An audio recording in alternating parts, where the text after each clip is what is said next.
नमस्कार दोस्तों, आज मैं फिर आपके लिए एक नई वीडियो लेके आई हूँ जिसका टॉपिक है दिल्ली के शासक। ये टॉपिक हर एग्ज़ाम कंपटीशन में पूछा जाता है। अगर आप कोई भी जॉब के लिए एग्ज़ाम देंगे तो उसमें इससे बहुत सारे क्वेश्चन बनते हैं। तो सबसे पहले बात करेंगे कि दिल्ली में किस शासक ने राज्य किया था। तो सबसे पहले राजपूत वंश ने शासन किया था, जिसमें सबसे पहले थे तोमर। ठीक है, और ये आरंभिक 12वीं शताब्दी से लेके 1165 तक थे। और जो इनके प्रथम शासक थे वो थे अनंगपाल, जिनका शासनकाल 1130 से 1145 तक था। इसके बाद चौहान वंश आया, जिन्होंने 1165 से लेकर 1192 तक शासन किया, और जिसके जो महत्वपूर्ण शासक माने जाते हैं वो माने जाते हैं पृथ्वीराज चौहान, जिन्होंने 1175 से लेकर 1192 तक शासन किया था। उसके बाद प्रारंभिक तुर्की शासक का नंबर आता है, जिन्होंने 1206 से लेकर के 1290 तक शासन किया। और इनमें भी जो पहला महान शासक था वो कुतुबुद्दीन ऐबक था, जिसने 1206 से लेकर के 1210 तक शासन किया। उसके बाद आते हैं शमसुद्दीन इल्तुतमिश, जिन्होंने 1210 से लेके 1236 तक शासन किया था। और इसके बाद आती है प्रथम महिला मुस्लिम शासक, जिसे रजिया सुल्तान के नाम से जाना जाता है। और इन्होंने 1236 से लेके 1240 तक शासन किया।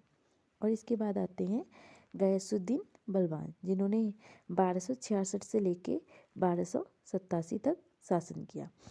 और इसके बाद दिल्ली पे जो शासन किया था वो खिलजी वंश में शासन किया था। और खिलजी वंश का जो शासनकाल है वो 1290 से लेके 1320 तक माना जाता है।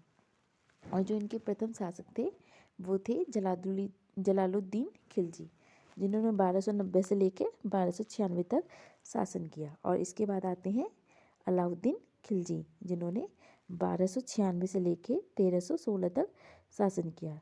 और इसके बाद शुरू होता है तुगलक वंश, मतलब तुगलक वंश का शासन, जिनका शासनकाल 1320 से लेके 1414 तक था। और इसमें प्रमुख थे गयासुद्दीन तुगलक, जिनका शासनकाल 1320 से लेके 1324 तक था।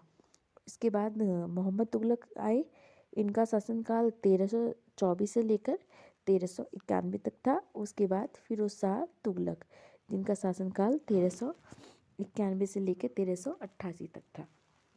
इसके बाद जो शासन किया है वो सैयद वंश ने किया है। और इनका शासन का जो टाइम पीरियड है वो 1400 से लेके 1451 तक है। और जिनमें इनके जो शासक थे प्रमुख थे वो खिच खान थे, जिनका शासनकाल 1414 से लेके 1421 तक माना जाता है। और इसके बाद जो अंतिम शासक हैं दिल्ली के वो लोदी वंश के थे, और इनका शासनकाल 1491 तक था। और उनका शासनकाल 1526 तक चला। और इसमें जो प्रमुख है जिनका शासनकाल यहाँ दिया गया है वे थे बहलोल लोदी, जिनका शासनकाल 1491 से लेके 1479 तक था। ठीक है, ओके, धन्यवाद।